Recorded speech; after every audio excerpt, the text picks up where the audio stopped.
Hello बच्चों, ये हमारी बीआरएस की तीसरी वीडियो है, तीसरा पार्ट है।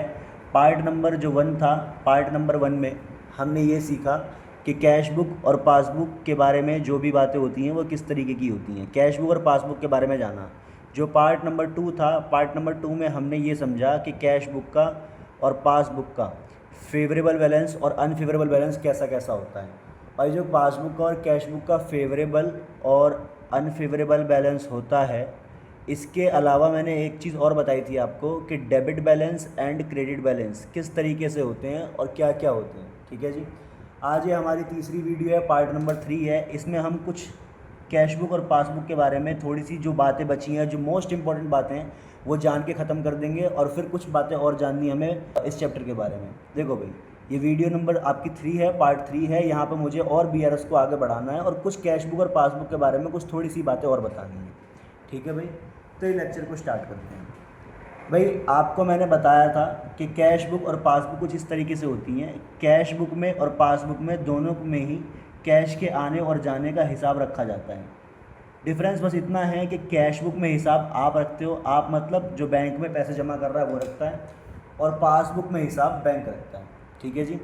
ये जो बैंक हिसाब रखता है आपके पैसे आने और जाने का, उस हिसाब को हम पासबुक कहते हैं। जो आप रखते हो हिसाब आपके पैसे आने और जाने का, उसको हम कैश बुक कहते हैं। सही है। अब मैंने बताया था, आप बैंक में पैसे जमा करते हो। बेटे मान लो आपने 10,000 रुपये जमा करें, ठीक है, और आपने 20,000 रुपये जमा करें, फिर आपने 30,000 रुपये जमा करें। आपने कुछ पैसे बैंक में जमा करे। आप जब जमा करते हो तो उसको कहाँ लिखते हो? मैंने बताया था, डेबिट साइड पे। और जब आप ये पैसे जमा करोगे तो बैंक इसको कहाँ लिखेगा? आपसे जस्ट अपोजिट, क्रेडिट साइड पे। ठीक है जी। यहाँ पे वो लिखेगा 10,000 जमा हुए हैं, फिर 20,000 जमा हुए हैं, फिर 30,000 रुपये जमा हुए हैं। ठीक है जी। मान लो फिर बेटे आपको कोई दिक्कत आ गई, आपको कुछ पैसे की ज़रूरत पड़ गई, आपका कोई घर में पर्सनल यूज़ है, तो आपको 20,000 रुपये निकालने पड़ गए। तो आपने 20,000 रुपये अपने पर्सनल काम के लिए या जो भी काम है आपको उसके लिए निकाल लिए। तो आप जब पैसे निकालते हो तो आप उसको कहाँ लिखते हो? क्रेडिट साइड पे लिखते हो। जैसे मान लो आपको 20,000 रुपये की ज़रूरत पड़ गई, तो आपने 20,000 रुपये निकाल लिए, क्रेडिट साइड पे लिख भी दिया। और बैंक इसके बात को कहाँ लिखता है? बैंक इस बात को डेबिट साइड पे लिखता है। पिछले 2 लेक्चर में ऐसा क्यों करते हैं हमने बहुत अच्छी तरीके से जाना है। अगर आपको दिक्कत है कि मैं इसको डेबिट क्रेडिट या क्रेडिट डेबिट पे क्यों लिख रहा हूँ, तो आप जाके ये 2 लेक्चर एक बार ठीक से देखिए, फिर आपको समझ में आ जाएगा। ठीक है जी। अभी के फ़िलहाल मैं अपनी बात कंटिन्यू करता हूँ। मैं कह रहा हूँ आपने 20,000 रुपये निकाले, तो आप इसको क्रेडिट साइड पर लिखते हो। और अगर आप बैंक से पैसे निकालोगे तो इस बात को बैंक भी रिकॉर्ड करेगा, पर किस साइड पे करेगा? डेबिट साइड पे करेगा। आपसे जस्ट अपोजिट करता है। आप डेबिट 1 2 3, वो क्रेडिट 1 2 3, आप क्रेडिट 1, वो डेबिट 1। ठीक है जी। आपसे जस्ट अपोजिट करेगा वो। सही है। फिर इसके बाद पता है आपने अकाउंट पढ़ रखा है, आपको अकाउंट बनाना आता है, अकाउंट सब क्लोज करना भी आता है। मैंने आपको बताया और आपको आता भी है खुद भी, इसकी कास्टिंग और टोटलिंग और बैलेंसिंग करना। बेटे टोटलिंग को ही कास्टिंग कहते हैं।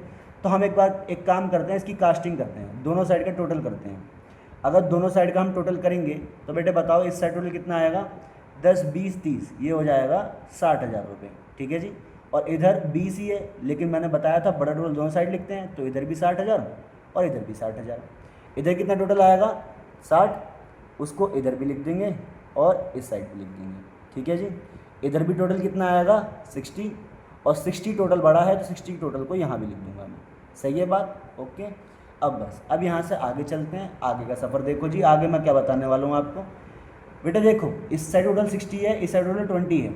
अब बेटे यहाँ पे मैंने बताया था आपको कि ये वाली साइड इतनी ज़्यादा है, ये वाली साइड इतनी ज़्यादा है कि इस वाली साइड को बैलेंस करने। देखो एक्चुअल इमेज क्या है, ये वाली साइड पे 60 रखा हुआ है, तो ये वाली साइड ऐसी है, और इस वाली साइड 20 रखा हुआ है, तो ये वाली साइड ऐसी है।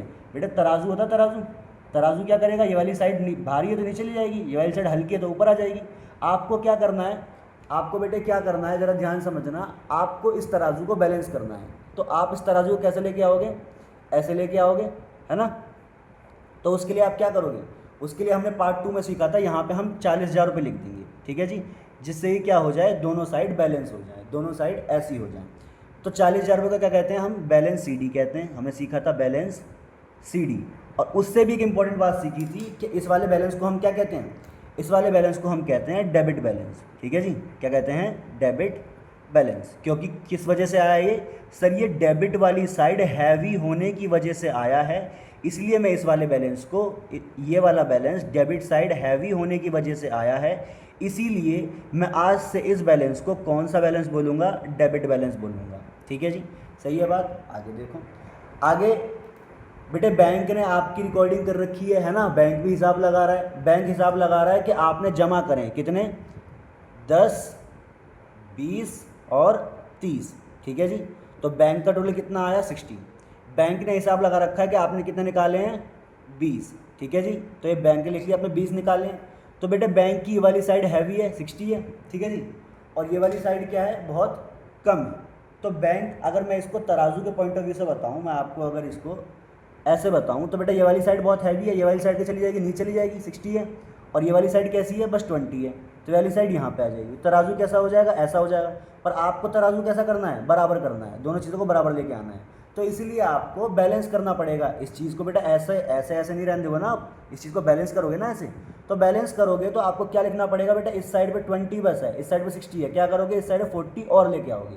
तो इस साइड पे इसको बैलेंस करने के लिए आप कितना लेके आए सर, 40 लेके आए। इस साइड पे बैलेंस करने के लिए आप 40 लेके आए, तो यहाँ पे हम लिखेंगे इसको बैलेंस CD। ठीक है जी, बैलेंस CD लिखेंगे। पर उससे भी मोस्ट इंपॉर्टेंट बात मैंने आपको बताई थी कि इस वाले बैलेंस को बोलते क्या है। बेटा देखो, यहाँ पे बैलेंस बचा, बैलेंस क्यों बचा सर, ये वाली साइड 10, 20, 30, 10, 20, 30 होने की वजह से ये वाली साइड 60 हो गई। ये वाली साइड 60 है और ये वाली साइड सिर्फ 20 थी, तो ये वाली साइड सर हैवी हो गई। ये वाली साइड इतनी हैवी हुई कि मुझे बैलेंस करने के लिए यहाँ पे 40 लिखना पड़ा। तो यहाँ पे 40 लिखना पड़ा किस वजह से सर, क्रेडिट साइड पे इतना ज़्यादा लिखा हुआ है कि इसको बैलेंस करने के लिए, इसको बैलेंस करने के लिए मुझे 40 लिखना पड़ा। तो बेटे क्रेडिट साइड की वजह से आपको यहाँ बैलेंस 40 लिखना पड़ा। तो आज से इस बैलेंस को आप क्या बोलोगे, क्रेडिट बैलेंस। ठीक है जी, इतनी बात सही है, इतनी बात मैंने आपको पिछले चैप्टर में बता दी थी। अब यहाँ पे इससे आगे मुझे बात बस इतनी बतानी है आपको, ये debit balance of cash book and credit balance of passbook आपके लिए फेवरेबल बैलेंस होता है, ये भी बताया था मैंने आपको। ठीक है जी, तो बेटे मान लो, एक बार को मान लो कि आपका debit balance of cash book और क्रेडिट बैलेंस ऑफ पासबुक क्या कभी अलग अलग होगा जीवन में, बोलो। इस बात को आराम से 2 मिनट सोचो बेटा, 2 मिनट्स सोचो इस बात को आराम से, 2 मिनट सोचो। क्या आपके बैंक का, सॉरी आपकी कैश बुक का डेबिट बैलेंस और आपकी पासबुक का क्रेडिट बैलेंस कभी ऐसा हो सकता है कि बराबर ना हो, हमेशा बराबर ही होगा? सोचो इस बात को, सोच पा रहे हो आप लोग कि सर ऑब्वियस ही बात है ना, सोचो ना सर कि हमने यहाँ पे 10 जमा करे, 20 जमा करे, 30 जमा करे, तो हमारी ये वाली साइड 60 और उसकी ये वाली साइड 10 जमा करे, 20 जमा करे, 30 जमा करे। मैंने 10 जमा करे, उसने 10 लिख लिए, मैंने 20 जमा करे, उसने भी 20 जमा कर दिए, मैंने 30 जमा करे, उसने भी 30 जमा, मतलब हम दोनों ने सारा काम सेम करा हुआ है। मैंने 20 निकाले, मैंने लिखा, 20 निकले, उसने भी लिखा। तो सर मेरा यहाँ का 60, उसका वहाँ का 60, मेरा 60, उसका भी 60, इसका 20, बैलेंस दोनों का 40 ही आएगा। तो सर मेरा डेबिट बैलेंस और उसका क्रेडिट बैलेंस हमेशा इक्वल ही आएगा ना सर। एक और बार इस बात को समझो ध्यान से, बहुत अच्छे लेवल पे, कि बेटे आप लोग पैसे जमा कर रहे हो 60 और निकाल रहे हो 20, तो आपका डेबिट बैलेंस कितना बचा, 40। वो जमा कर रहा है पैसे 60 और वो भी दिखा रहा है निकले हुए 20, तो उसका क्रेडिट बैलेंस कितना बचा, 40। तो कैश बुक का डेबिट बैलेंस, ध्यान से बेटे, कैश बुक का डेबिट बैलेंस देख लो, कैश बुक का डेबिट बैलेंस और पासबुक का credit balance should always be equal, should always be equal. हमेशा बेटा कैसा आना चाहिए, बराबर आना चाहिए। ठीक है, तो सर फिर इसमें इतनी बड़ी बात क्या है, ये तो ऑब्वियस सी बात है ना, हमेशा बराबर ही आएगा। बेटे कई बार ऐसा नहीं होता, कई बार क्या होता है बताऊँ आपको, कई बार ऐसा होता है। देखो जैसे मान लो आपने जमा करे 10, 20, 30, ठीक है जी, आपने जमा करे 10, 20 और 30, उसने भी लिखा 10, 20 और 30, आपने निकाले 20, पर उसने 20 नहीं लिखा बेटे, उसने 20 नहीं लिखा, उसने लिखा 2000। तो बेटे अब देखो, अब पूरी स्टोरी ही पलट जाएगी। यहाँ पे 60,000 है, उसने सिर्फ इतना लिखा कि आपने 2000 निकाले, ठीक है जी, या फिर 20,000 निकाले, तो उसका बैलेंस कितना बचने लग जाएगा, उसका बैलेंस बचने लग जाएगा 58। बेटे उसका बैलेंस बचने लग जाएगा कितना, 58, ठीक है, 58 के यहाँ बैलेंस बच रहा है। तो बेटे पहले आपका 40 के और 40 के बैलेंस बच रहा था, पर अभी बैलेंस क्या बचने लग जाएगा, इधर आपका बैलेंस 40 के और उधर उसका बैलेंस 58 के। तो बेटे ये तो बात ठीक नहीं है, आपका बैलेंस बराबर नहीं आएगा, ठीक है जी।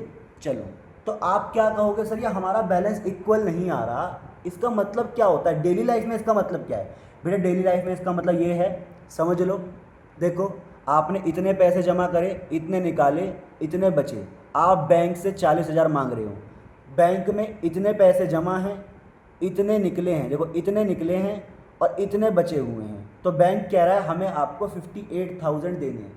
तो आप कहोगे सर ये तो भाई मौज वाली बात है सर, अच्छी बात है, हम कह रहे हैं हमें बैंक से 40,000 लेना है और बैंक कह रहा है आपके पास 58,000 बचे हुए हैं, तो ये तो अच्छी बात है, ठीक है बेटे अच्छी बात है। अब सिचुएशन रिवर्स कर देते हैं, मान लो बेटे, मान लो बैंक ने कहा कि सर 2,000 नहीं, आपके अकाउंट से मान लो एग्जाम्पल के लिए 2,000 नहीं सर, आपने जिस दिन 20,000 रुपये निकाले ना, उस दिन बैंक ने लिख लिया, उस दिन बैंक ने मान लिया कि आपके बैंक से 40,000 रुपये निकले हैं। तो बेटे बैंक का बैलेंस क्या आना शुरू हो जाएगा, 58 की जगह बैंक का बैलेंस आना शुरू हो जाएगा 20 के, 20,000 रुपये बैंक का बैलेंस आना शुरू हो जाएगा, है ना। आप कह रहे हो मेरे पास 40,000 रुपये होने चाहिए बैंक में, और बैंक कह रहा मेरे पास 20, बैंक कह रहा आपके सिर्फ 20,000 रुपये बचे हुए हैं। तो बेटे यहाँ पे देखो, अभी आप क्या कह रहे हो कि मुझे बैंक से कितने चाहिए, 40,000, और बैंक कह रहा है कि आपके सिर्फ 20,000 हैं, आपका बैलेंस इक्वल नहीं आ रहा। अब बेटा आप गुस्से में आ जाओगे बिल्कुल कि ये क्या बात है, ये तो बात मुझे अच्छी नहीं लगी, है ना। और बैंक कहेगा भाई साहब ये बात देखो मेरे को भी अच्छी नहीं लगी, आ जाओ देख लेते हैं आपको भी। तो बेटा लड़ाई थोड़ी करेंगे हम लोग, लड़ाई करेंगे क्या, पहुंच जाओगे डंडा लेके यहाँ पे बैंक के पास, नहीं। क्या करना है, अभी हमें यहाँ पे क्या करना है बेटे, देखो आपका कैश बुक का बैलेंस और बैंक का पासबुक का बैलेंस कई बार ऐसा होता है कि इक्वल नहीं आता। कई बार आपका कैश बुक का बैलेंस और पासबुक का बैलेंस ऐसा होता है कि इक्वल नहीं आता, और ये जो आपका बैलेंस इक्वल नहीं आ रहा, इसकी कुछ ना कुछ वजह होती है, कुछ ना कुछ रीज़न्स होते हैं। वही रीज़न्स को हमें आज की क्लास में पढ़ना है कि क्यों, आखिरकार क्यों कैश बुक का बैलेंस और पासबुक का बैलेंस इक्वल नहीं आता, ठीक है जी। और बेटे मैं आपको एक मोस्ट इम्पॉर्टेंट बात बता दूं, हमारी कैश बुक का और पासबुक का बैलेंस इक्वल नहीं आता, आपको पता है ना, हमारी कैश बुक का और पासबुक का बैलेंस इक्वल नहीं आता। देख लो मैंने यहाँ पे अच्छे से बताया हुआ आपको, हमारी कैश बुक और पासबुक का बैलेंस इक्वल नहीं आता, और इसके कुछ ना कुछ क्या होते हैं, इसके कुछ ना कुछ रीज़न्स होते हैं बेटे, इसके कुछ ना कुछ रीज़न्स होते हैं। ये जितने भी रीज़न्स होते हैं हम इसे एक पेपर के ऊपर लिख के उसका हिसाब लगाते हैं, देखते हैं कि क्यों हमारी कैश बुक और पासबुक बराबर नहीं आ रही, फिर हम जो भी एडजस्टमेंट करनी होती है वो करके कैश बुक के बैलेंस को और पासबुक के बैलेंस को इक्वल ले आते हैं। और ये जिस पेपर के ऊपर हम करते हैं ना, ये जिस स्टेटमेंट में हम करते हैं, जो भी स्टेटमेंट देते हैं कि क्यों नहीं आ रहा, फिर मैच कर दिया, जितनी बातें, ये सारी की सारी हम जिस भी पेपर के ऊपर करते हैं हम उस पेपर को कहते हैं BRS, या फिर ये जितनी भी स्टेटमेंट है इन्हें हम कहते हैं बैंक रिकन्सिलिएशन स्टेटमेंट, ठीक है जी। तो यहाँ पे आपके चैप्टर का हैप्पी बर्थडे हो जाता है, जन्मदिन हो जाता है बेटा, कि ये जो है आपके चैप्टर का हैप्पी बर्थडे किसका, BRS का। क्यों जन्म हुआ BRS का, सर BRS का जन्म ही इसलिए हुआ है ताकि कैश बुक और पासबुक के बीच में जो बैलेंस इक्वल नहीं आ रहा, उसके जो भी रीजंस है उसके ऊपर बात कर सकें और सही प्रूव कर सकें, कैश बुक और पासबुक के बैलेंस को लाके मैच कर सकें, कुल मिलाकर रिकाउंसिल कर सकें।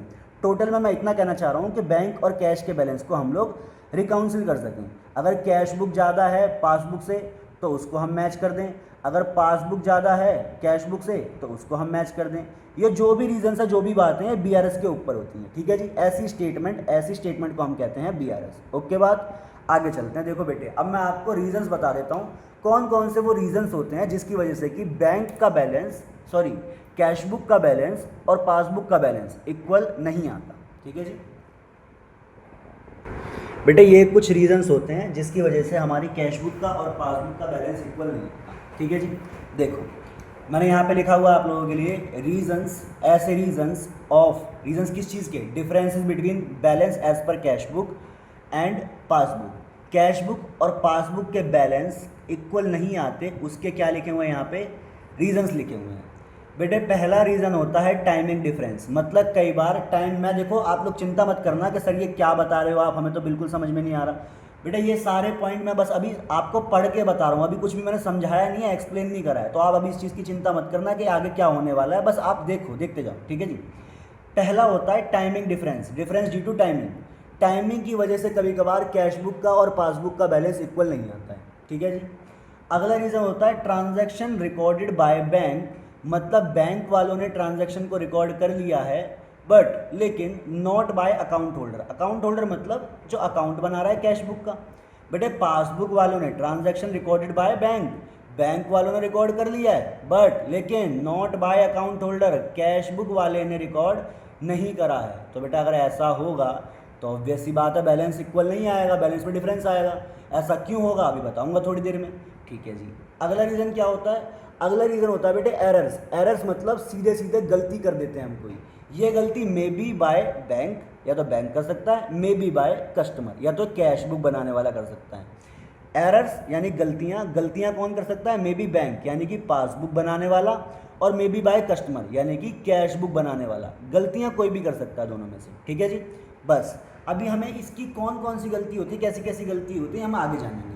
बेटा पहले हम पढ़ेंगे difference due to timing. Timing की वजह से क्या क्या डिफरेंस आते हैं?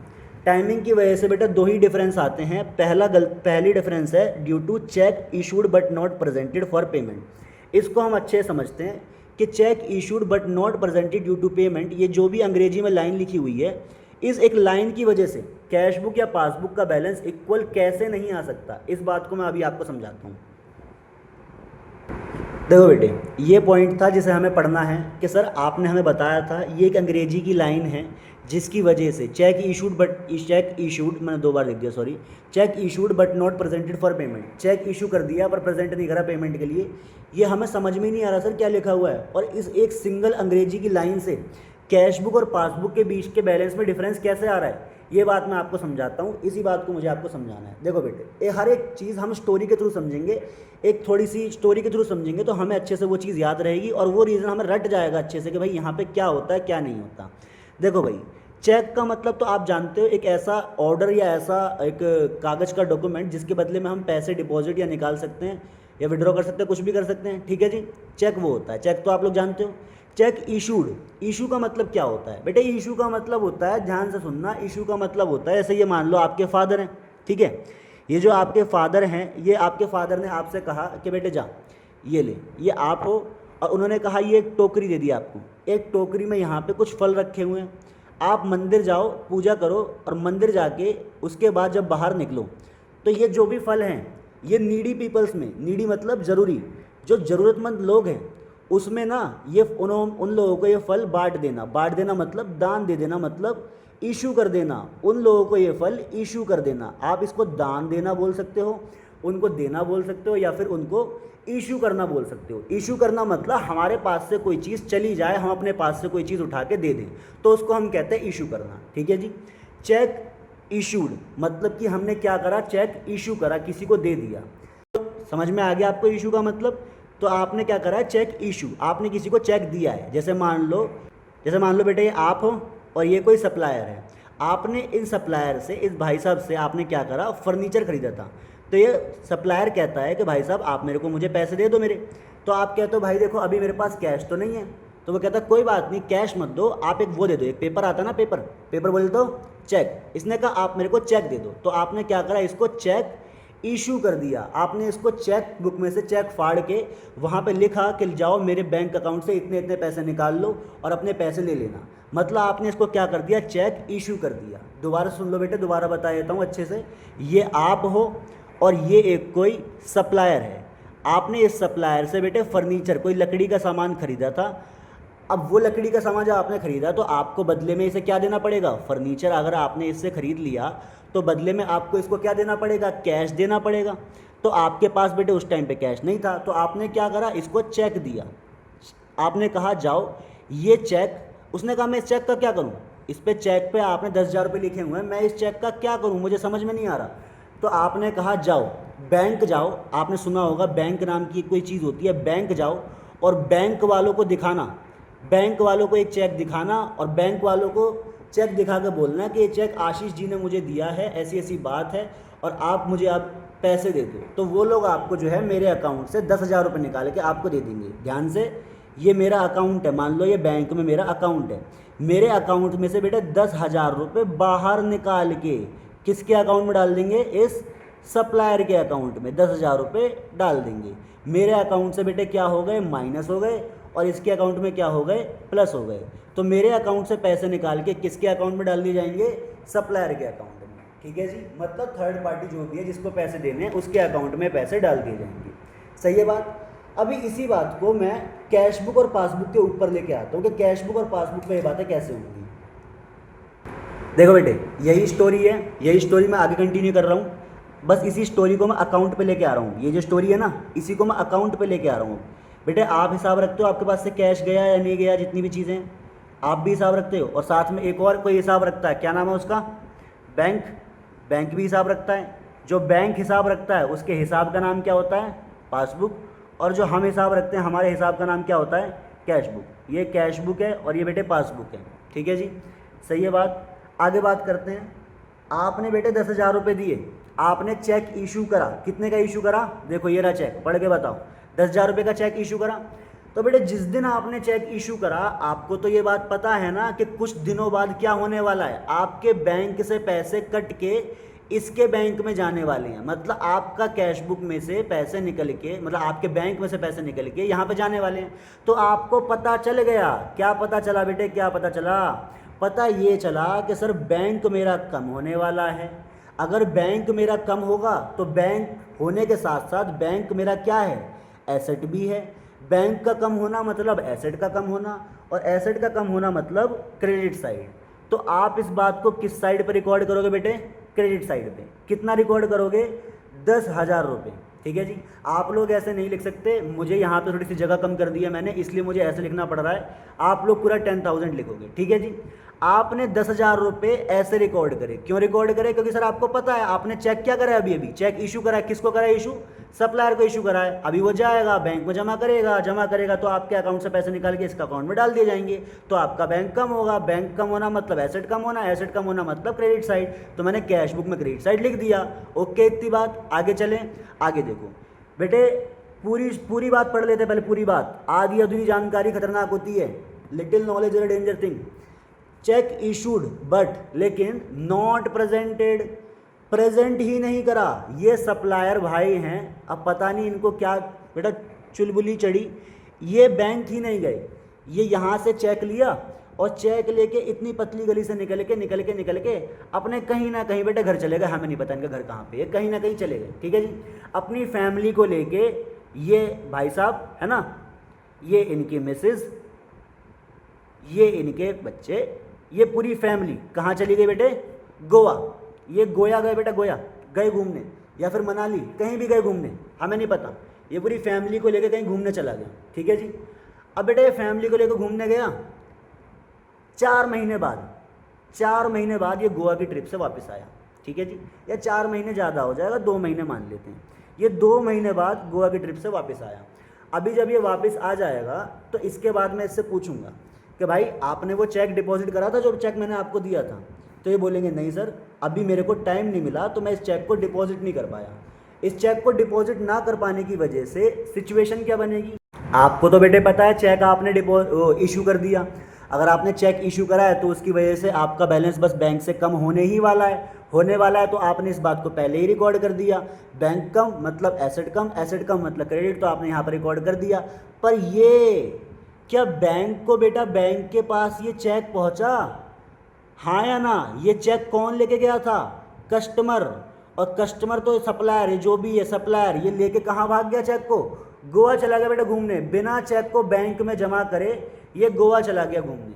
अब ये जब गोवा गया घूमने तो मैंने इससे सिर्फ एक ही बात पूछी, मैंने कहा भाई साहब आप जब गोवा गए थे, मनाली गए थे या गोया गए थे, कहीं भी गए थे, आपने चेक जमा करा था बैंक में?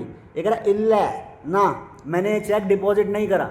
अब बेटा अगर इसने चेक डिपॉजिट नहीं करा तो आपका अब फेस रिएक्शन कैसा होना चाहिए, अबे भाई एक बात बता, मैंने तेरे से कहा था ना चेक को डिपॉजिट कर दियो, देख अब मैंने तेरे से कहा था ना चेक को वहाँ जाके पैसे ले लियो।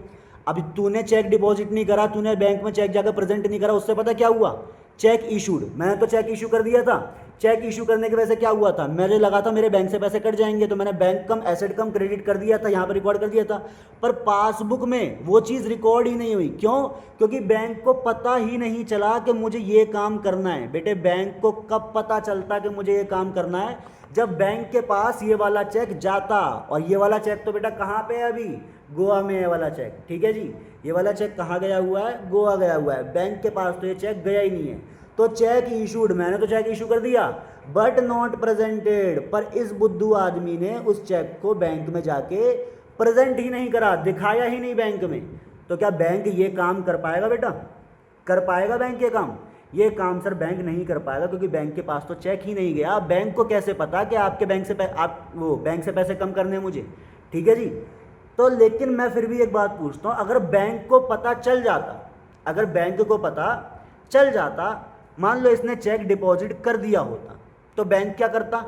बैंक कहता वाह जी, आज से मुझे इस आदमी के, ये मैं हूँ, मेरे अकाउंट से छेड़खानी करेगा ना वो, मेरे अकाउंट में जो भी फ्लक्चुएशन होगी वो मेरे अकाउंट में होगी ना, तो वो कहेगा मुझे इस आदमी का आज से 10,000 रुपये नहीं संभालना।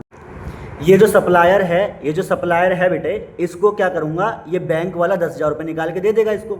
अगर बैंक वाला इसको 10,000 रुपये निकाल के दे देगा तो मेरे पैसे निकाल लेगा, वो मेरे पैसे निकल जाएंगे। अगर मेरे पैसे निकल जाते हैं, ध्यान रखना, अगर मेरे पैसे निकल जाते हैं बैंक से, तो किस साइड पर रिकॉर्ड होते हैं? डेबिट साइड पर रिकॉर्ड होते हैं। ठीक है जी, 10 के, तो ये डेबिट साइड, ये क्रेडिट साइड। तब तो कोई दिक्कत आती ही नहीं। देखो मेरा इधर का टोटल कितना आता? 10,000, और इधर का भी 10,000। बैंक का टोटल कितना आता? 10,000 इधर का और 10,000 इधर का। इसका बैलेंस बचता 10 के इधर, मेरा बैलेंस बचता 10 के इधर। ठीक है, कोई दिक्कत नहीं होती। पर बेटे क्या ऐसा हुआ है? यहाँ पे उसने कुछ जमा ही नहीं, यहाँ पे कोई एंट्री ही नहीं हुई। क्यों? क्योंकि सप्लायर ने इसको चेक दिया ही नहीं, तो ये पैसे निकाल ही नहीं पाया, सप्लायर को दे ही नहीं पाया। तो कुल मिला के पता बेटे इमेज कैसी बन गई? देखो इमेज ऐसी बन गई, आपको दिखाता हूँ मैं, ध्यान से देखना। ये देखो, ये कैश बुक है और ये पासबुक है। बेटे कैश बुक में तो आपने अपना बैंक कम कर लिया। रीज़न क्या है? बैंक कम मतलब एसेट कम मतलब क्रेडिट साइड। आपने तो कैश बुक में इस साइड पे लिख दिया 10,000, पर क्या पासबुक में एंट्री हुई है? नहीं सर, पासबुक सूनी पड़ी है एकदम। तो बेटे जब टोटल होगा तो इस साइड का जीरो, टोटल कितना आएगा? 0 0, और बैलेंस भी कितना बचेगा? 0। पर आपका बैलेंस बेटे, आपका टोटल कितना आने वाला है? 10 10, और बैलेंस भी कितना बचने वाला है? 10। तो बेटे क्या हो जाएगा? आपका बैलेंस 10 और उसका balance 0। Balance as per cash book not equals to balance as per passbook. क्यों? रीज़न ये रहा आपके सामने। कैश बुक का बैलेंस 10,000 है और इसका बैलेंस 0 है, तो balance as per cash book यानी कैश बुक का balance is not equal to balance as per passbook, passbook का बैलेंस। रीज़न क्या है सर? रीज़न ये है कि हमने जो चेक इशू करा था वो इशू तो हो गया था, but not presented for payment. पर इस बुद्धू द्वारा, इस सप्लायर द्वारा वो पेमेंट के लिए प्रेजेंट ही नहीं करा गया। तो अगर पेमेंट के लिए प्रेजेंट ही नहीं करा गया तो सर देखो ना क्या काम होगा? कैश बुक ऐसी पर पासबुक ऐसी, तो बैलेंस तो इक्वल कभी नहीं आएगा। तो पहला रीज़न क्या है बेटे? कैश बुक और पासबुक के बैलेंस इक्वल ना आने का पहला रीज़न है कि cheque issued but not presented for payment. Cheque हमने इशू करा पर पेमेंट के लिए सामने वाली पार्टी ने, थर्ड पार्टी ने, सप्लायर ने, कोई भी हो, प्रेजेंट नहीं करा बैंक में। ठीक है जी, ओके बात? ओके, मुझे लगता है आप लोग ये रीज़न अच्छे से समझ गए होंगे। अब मैं अगले रीज़न की तरफ चलता हूँ। बेटे बस मैं एक रीज़न और एक्सप्लेन करूँगा और बाकी के बचे हुए सारे रीज़न हम अगले पार्ट में जानेंगे, मतलब पार्ट 4 में जानेंगे। ठीक है जी, ये पार्ट 3 चल रहा है आपका, हम अगले पार्ट में बाकी के बचे हुए रीज़न जानेंगे। बस एक रीज़न और एक्सप्लेन कर देता हूँ, उसके बाद ये खत्म। बेटे अगली एरर है हमारे पास, हमने ये वाली टाइमिंग एरर देखा। आपने टाइम की वजह से ही दिक्कत आ रही थी ना, वो गोवा चला गया था 2 महीने के लिए, 2 मंथ्स के लिए गोवा चला गया था वो। ठीक है जी, तो बस अभी उसकी वजह से दिक्कत आ गई थी टाइमिंग की वजह से। हमने तो जमा कर दिया पर उसने जमा नहीं करा, वहाँ बैंक को जमा नहीं हुआ, तो क्या हुआ? टाइमिंग की वजह से हमारा बैलेंस अलग अलग आ गया। तो पहला टाइमिंग डिफरेंस क्या है? Cheque issued but not presented for payment. ठीक है जी, अगले डिफरेंस पे आते हैं। Cheque deposit into bank but not cleared, या नॉट क्लियर्ड की जगह आप क्या बोल सकते हो? Not credited. मैं समझाता हूँ क्यों मैं ऐसा बोल रहा हूँ। सर एक और अंग्रेजी की लाइन बोल दी अभी आपने, सर अंग्रेजी बहुत बोल रहे हो आप। देखो कितनी अंग्रेजी बोली सर आपने अंग्रेजी यहाँ से स्टार्ट करी, cheque deposit into bank but not cleared या क्रेडिटेड। सर हमें तो इंग्लिश आती नहीं, आप प्लीज़ इसका मतलब समझाओ। तो मैं देखो बेटा अभी इसका मतलब समझाता हूँ आपको। क्या मतलब है इसका कि इस अंग्रेजी की लाइन की वजह से कैसे कैश बुक और पासबुक का बैलेंस इक्वल नहीं आता, मैच नहीं होता। ठीक है जी, देखो जी स्टार्ट करते हैं बात को, आगे चलते हैं। देखो बेटे अगला रीज़न, अगली वो अंग्रेजी की लाइन जिसकी वजह से कैश बुक और पासबुक का बैलेंस नहीं मैच होता, इसको भी एक स्टोरी के थ्रू समझते हैं, आपको बहुत अच्छे समझ में आएगा, मैं इस बात की गारंटी देता हूँ। चेक डिपॉजिटेड, बेटे डिपॉजिटेड मतलब क्या होता है, पहले तो मैं आपको दो वर्ड के मतलब समझा देता हूँ। बेटे डिपॉजिट मतलब होता है, डिपॉजिट मतलब पैसे को बैंक में जमा करवाना, और विड्रॉल, विड्रॉल मतलब होता है पैसे बैंक से निकाल लेना। ठीक है जी, डिपॉजिट मतलब पैसे जमा करवाना और विड्रॉल मतलब बैंक से पैसे निकाल लेना। बेटे डिपॉजिट को मैं दो अलग शब्द भी बोलता हूँ, कभी ऐसा दे रखा हो कि पेड इनटू बैंक, तो पेड इनटू बैंक का मतलब भी डिपॉजिट होता है, और कभी बोल रखा हो क्वेश्चन के अंदर बैंक्ड, तो बैंक्ड का मतलब भी डिपॉजिट होता है। तो डिपॉजिट बोलो, पेड इनटू बैंक बोलो या बैंक्ड बोलो, तीन नाम है बेटे, तीनों का मतलब क्या होता है, डिपॉजिट मतलब जमा करना और विड्रॉ मतलब निकालना। ठीक है जी, सही है बात। अभी यहाँ पे पहली लाइन आ रखी है इस रीजन में कि चेक डिपॉजिटेड, इसका मतलब ये आप हो, आपने बैंक में क्या करा है भाई, चेक को डिपॉजिट करा है। बेटे अगर चेक को डिपॉजिट कराया तो मतलब आपने अपने अकाउंट में कुछ पैसे और जमा करें हैं। आपके अकाउंट में मान लो इतना पैसा है, अगर आप जमा करोगे तो बढ़ के और हो जाएगा, इतना हो जाएगा, है ना। यानी कि आपके अकाउंट में पैसा अब क्या होने वाला है भाई, बढ़ने वाला है ना। कैश बुक में पैसा मतलब अकाउंट में पैसा बढ़ने वाला है, सही है बात। आगे चलें, ठीक है जी। Sir cheque deposited into bank, हमने बैंक में चेक को जमा करा, ठीक है जी, बट नॉट क्लियर्ड, पर वो क्लियर नहीं हुआ। बेटे क्लियर का मतलब क्या होता है, साफ या स्प्राइट, क्लियर है ऐसा कुछ। बेटे ऐसा कुछ नहीं है यहाँ पे क्लियर का मतलब। क्लियर का मतलब क्या होता है मैं आपको बताता हूँ। जैसे मान लो ये एक पर्सन है, ठीक है, जिसके यहाँ पे ये काम करता है। बेटा ये एक बॉस है इसका, ठीक है, ये इसका एक बॉस है, और ये पर्सन है जिसके यहाँ पे जो इसके यहाँ पे काम करता है। अब बेटे इसने अपने बॉस से कहा कि बॉस मैंने महीने भर काम करा है और मेरे महीने भर के पैसे होते हैं 50,000 रुपये, लेकिन आपने अभी सिर्फ और सिर्फ मुझे 40,000 रुपये ही दिए हैं। मेरे बचे हुए 10,000 रुपये जो हैं, बचे हुए जो 10,000 रुपये हैं वो पेमेंट क्लियर करवा दो। क्लियर करवाने का मतलब क्या, 10,000 रुपये फाड़ के फेंक दो, नहीं, क्लियर करवाने का मतलब वो 10,000 रुपये भी पेमेंट कर दो, ऐसा होता है क्लियर का मतलब। क्लियर का मतलब वो जो बची हुई पेमेंट है वो क्लियर हो जाना, ठीक है जी। तो चेक डिपॉजिटेड इनटू बैंक, हमने चेक डिपॉजिट करा बैंक में, बट नॉट क्लियर्ड, पर वो बात बैंक ने क्लियर ही नहीं करी। मतलब हमने तो चेक डिपॉजिट कर दिया बैंक में, हम तो मान रहे हैं कि पैसे बढ़ गए, पर बैंक ने ये बात अभी क्लियर ही नहीं करी। बैंक ने मेरे अकाउंट में, ये बेटा मेरा अकाउंट है, मेरे अकाउंट में पहले से इतने पैसे थे, जो मैंने चेक भेजा वो बैंक ने अभी क्लियर ही नहीं करा, मतलब जमा ही नहीं करा। सर ऐसा क्यों करा बैंक ने, सर इतनी गंदी बात क्यों करी बैंक ने। बेटा हम जानते हैं, अभी जानते हैं बेटा कैसे करी, क्यों करी इतनी गंदी बात। चेक डिपॉजिट, हमने चेक जमा करा बैंक में, इनटू बैंक, बैंक में, बट नॉट क्लियर्ड, पर बैंक ने वो काम अभी करा ही नहीं, वो बात अभी क्लियर ही नहीं हुई बैंक के थ्रू। क्यों नहीं हुई। और सर क्लियर को मैं क्रेडिटेड भी कहता हूँ। क्रेडिटेड क्यों कहता हूँ, मैं थोड़ा इसको बाद में समझाऊंगा, ठीक है जी, क्योंकि अभी समझाऊंगा तो फिर मैस हो जाएगा बेटा, बहुत ज़्यादा दिक्कत हो जाएगी। अभी मैं आपको ये बता देता हूँ, ये जो स्टोरी मैंने अभी आपको समझाई, इसको मैं अकाउंट पे लेके आता हूँ, कैश बुक और पासबुक के फॉर्म में लेके आता हूँ। बेटे ये मान लो ये मेरी कैश बुक है,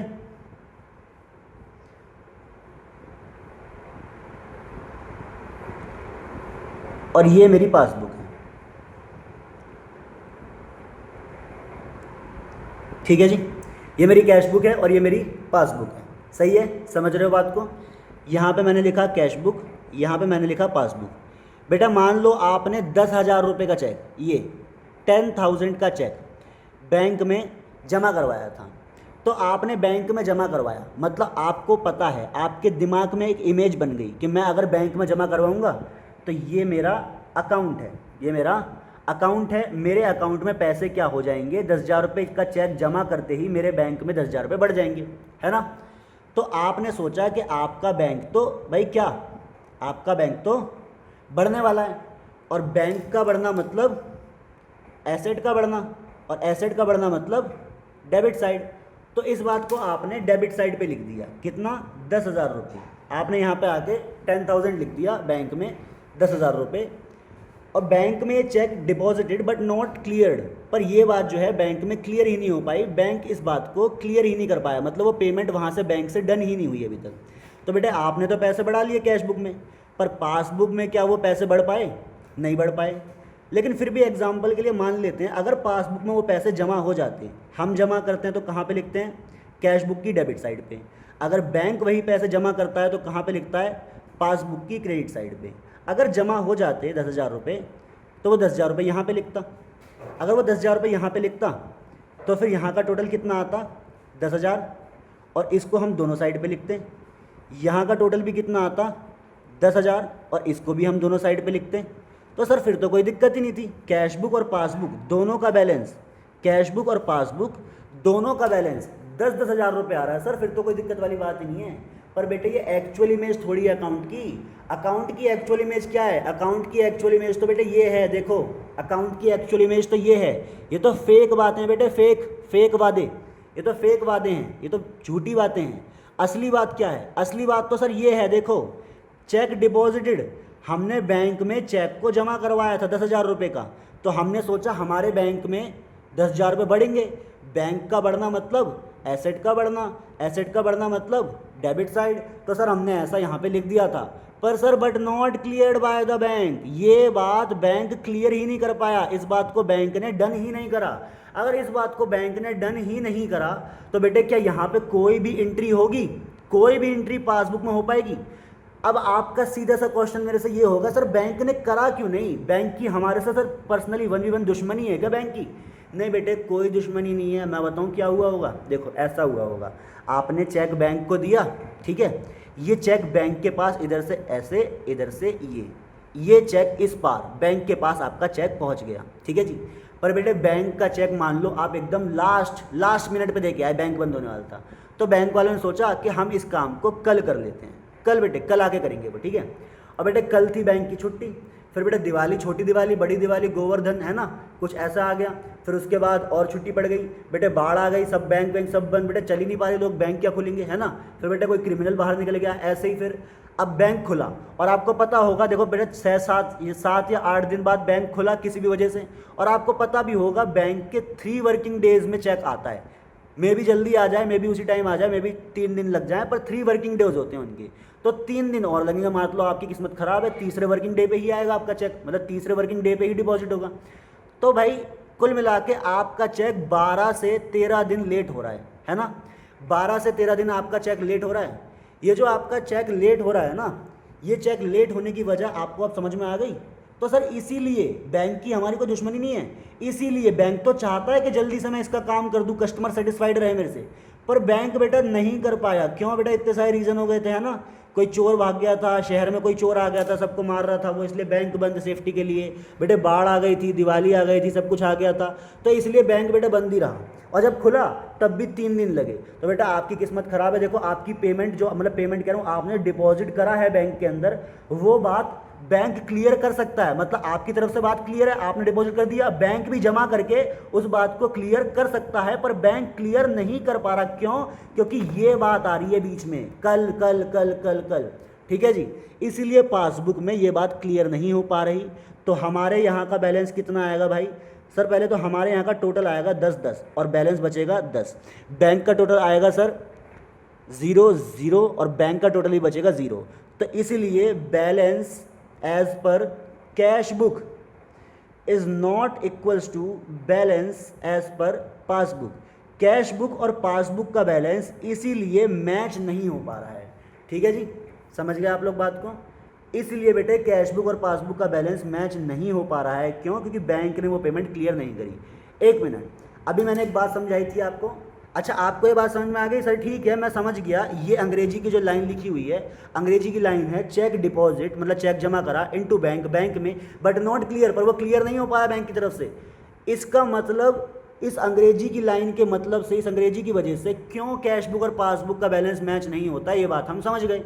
पर आपने अभी कहा था सर कि क्रेडिटेड का मतलब बताओगे, तो बेटे क्रेडिटेड का मतलब बताता हूँ मैं। आप बताओ, अगर वो चेक बैंक में जमा हो जाता तो बैंक किस साइड पे लिखता? क्रेडिट साइड पे लिखता। बेटे क्रेडिट साइड पे हम जो भी लिखते हैं उसे हम कहते हैं क्रेडिटेड, ठीक है जी। तो ऐसा बोल लो कि cheque deposit but not clear. बेटे अगर वो क्लियर करना चाहता तो वो क्रेडिट साइड पे लिखता।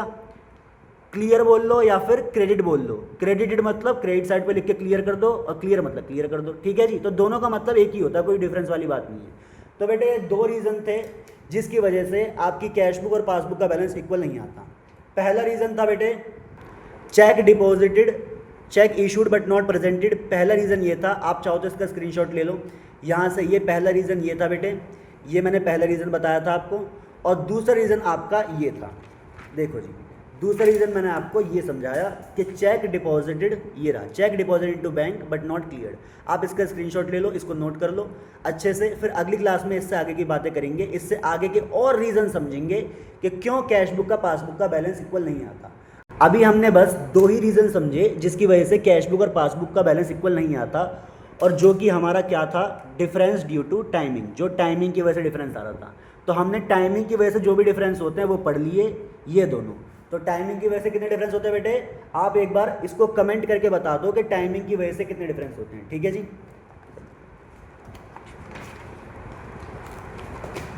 बेटे ये लेक्चर नंबर 3 ख़त्म हो गया। अभी आपके लिए थोड़ा सा होमवर्क जो आप नीचे कमेंट करके बताओगे। मैं पूछ रहा हूँ टाइमिंग डिफरेंस। बेटे ऐसे कौन कौन से टाइमिंग डिफरेंस होते हैं जिनकी वजह से कैश बुक और पासबुक का बैलेंस इक्वल नहीं आता? बेटे बैलेंस इक्वल नहीं आता, कैश बुक और पासबुक का बैलेंस इक्वल नहीं आता टाइमिंग डिफरेंस की वजह से। ऐसे कितने टाइमिंग डिफरेंस होते हैं और कितने के साथ साथ वो बातें क्या क्या होती हैं, वो दोनों बातें या तीनों बातें, जितनी बातें होती हैं वो बात आप कमेंट करके वीडियो के नीचे बता सकते हो, ठीक है जी। लेक्चर अच्छा लगा तो बेटे लेक्चर को लाइक करना, अपना सपोर्ट दिखाना, ओके। हम ऐसे ही लेक्चर आपके लिए आगे भी लेके आएंगे और इसके बाद इसके क्वेश्चन भी कराएंगे, ठीक है जी। Thank you.